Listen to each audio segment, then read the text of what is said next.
len rual khirin aruk te in luai thi anu thil pe klan tu avan roye zakin biak ru rel zai are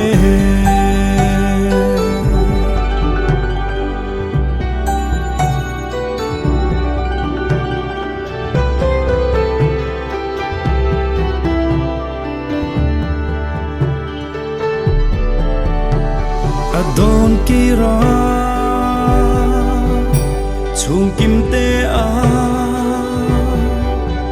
phak zai vora in lan lai kha thil pe kluber van lal fa chu atana pia khovel damna Christmas thil pe kluber kane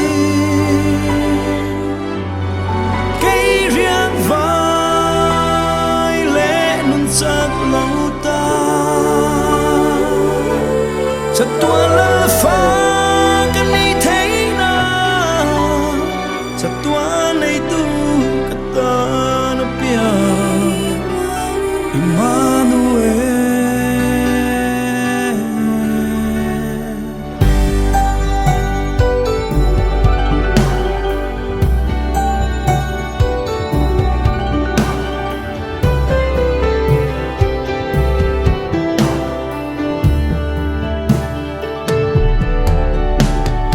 lai khain lom luat vangi pianga mitui aluang ta e thil pe kluber Christanin anun na ha van lang fa ta Christmas thil pe kluber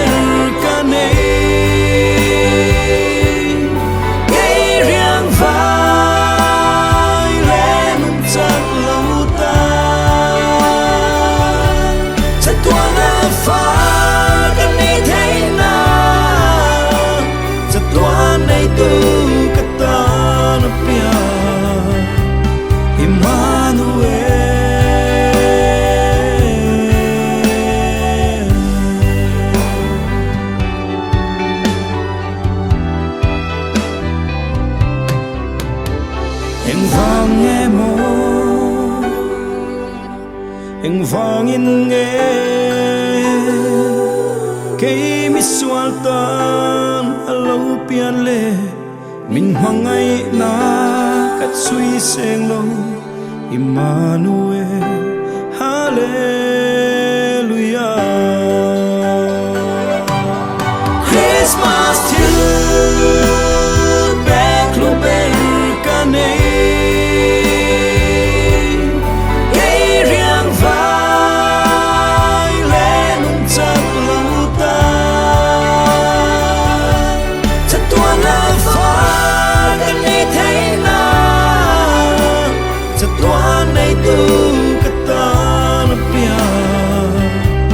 Emmanuel